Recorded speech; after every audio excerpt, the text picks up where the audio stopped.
All right, let's see what's happening in the electricity sector. Latest development with electricity distribution companies, we call them DISCOs, indicates that at least 5 firms, Abuja, Benin, Ibadan, Kaduna, and Kano, may now be in the control of banks they took credit from after they were unable to break even 8 years after they were licensed. Also in the picture, we have the Bureau of Public Enterprises, we have the Nigerian Electricity Regulatory Commission, those are the regulators, and of course the handlers of the 11 utility companies. Well, we have someone who would help us understand what's really going on, the nitty-gritty would say, Mr. George Etomi. He's a director at ECO Electricity Distribution Company, joining us this morning. Good morning, Mr. Etomi. Good to have you.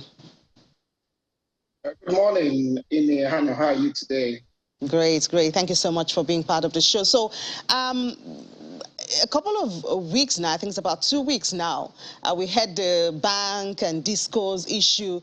Please help us to understand this issue with acquisition process that birthed the DISCOs, and some people have said it's not transparent. That's why we're having the scenario we have now. Help us to understand the details of it. Okay, just by way of correction, I'm no longer on the board of ECO DISCO, but I'm the chairman of West Power and Gas, and that's the company that has a majority interest in ECO DISCO. Now, this whole scenario hangs around the acquisition finance taken by most of these companies to purchase these utilities. And at the time of purchase, the dollar was trading at 190 to 1.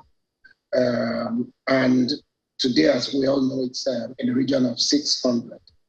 So even though there's been some modest tariff increase since acquisition, the difference has not been enough to offset the differential between the dollar and the Naira rates at the point of acquisition. So most DISCOs are actually playing catch up with this acquisition finance. There were reset talks that have been going on for close to a year plus now under the auspices of the central bank. And this particular issue was raised by most of the DISCOs who found themselves in a quagmire regarding how the differential in the Naira rates between when they acquired the DISCO and what they have to do now to pay back. And there was request that the CBN should prevail on the banks to refinance these loans and redenominate them as Naira facilities. Well, the banks on their part, the CBN did actually appeal to the bank. But the banks on their part are saying, if you want that to happen, then you provide us with the dollars. So they were caught as it were no man's land. And today, in fact, all the DISCO collections are actually escrowed, and there is a waterfall which sees the DISCO earnings, their OPEX, at the bottom of the waterfall. So after VAT is paid, central bank loans are paid, the market is paid, the bank loans are paid, it is only then that the DISCOs use whatever is left to keep the operations. And this has become very challenging for many DISCOs, especially with recent events. Post-COVID has been a major challenge. Even though there has been tariff increase, it caused a tariff shock amongst many consumers. Of course, there's the related issue of energy debt. So as we speak, it's a real quagmire. So what the banks have essentially done is to move, because naturally they are worried that if something is not done, they might not be able to recover their loan.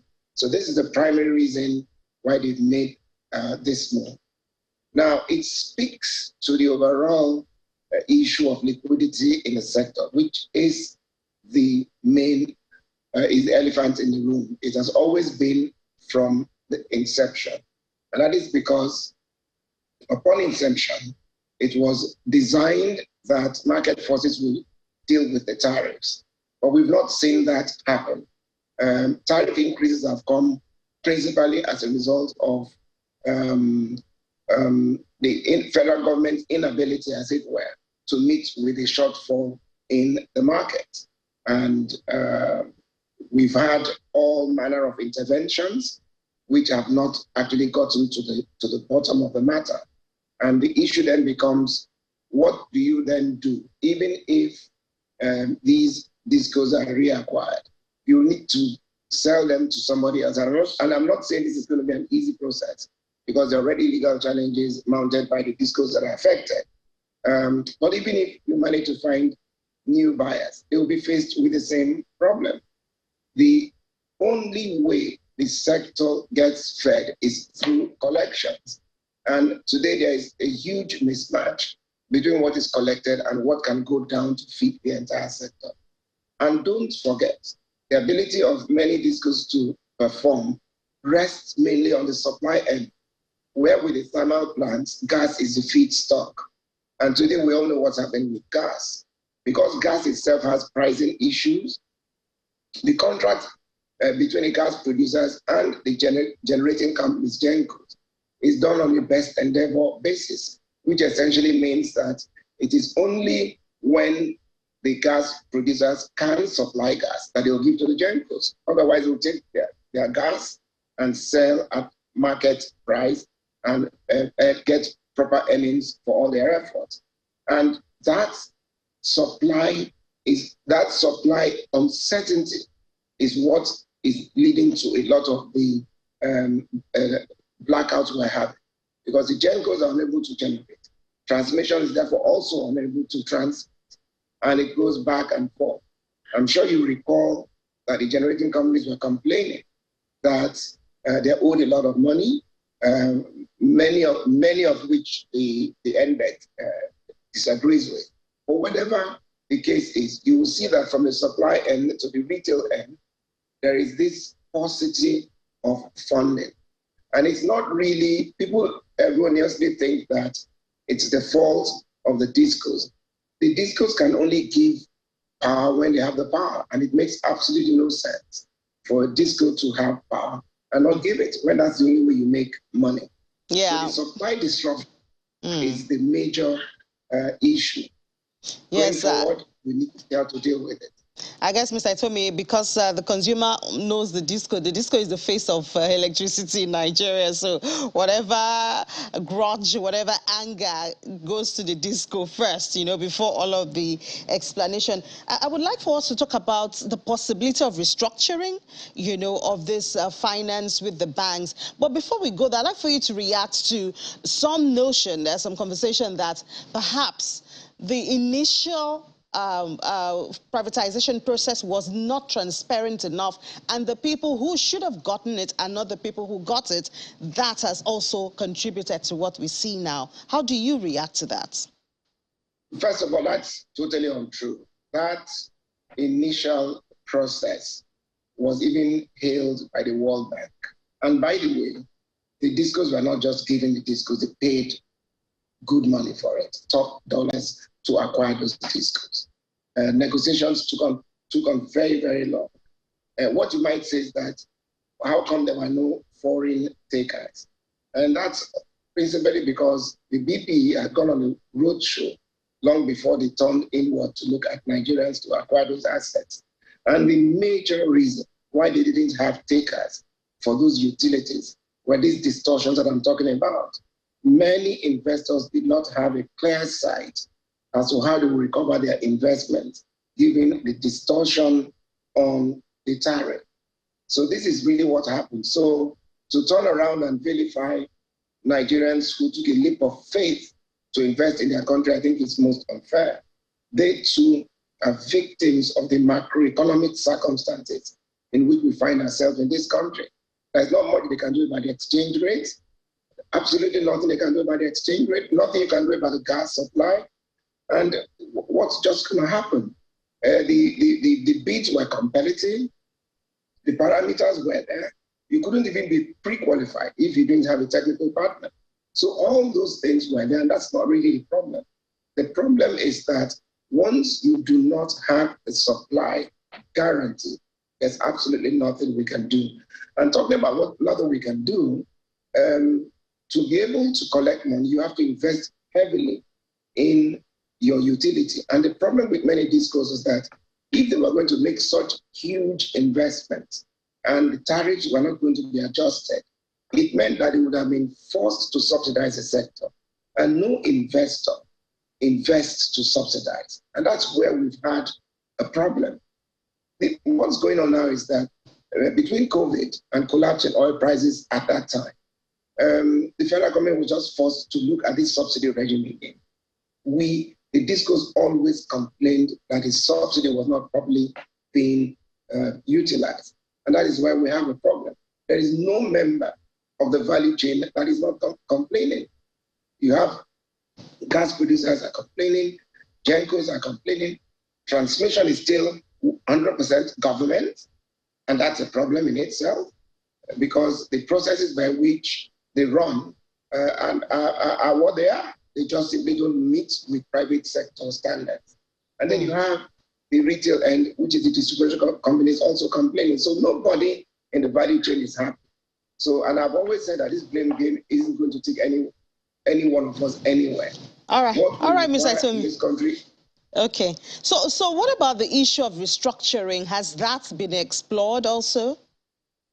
Restructuring the loans? Clearly, like I said, that.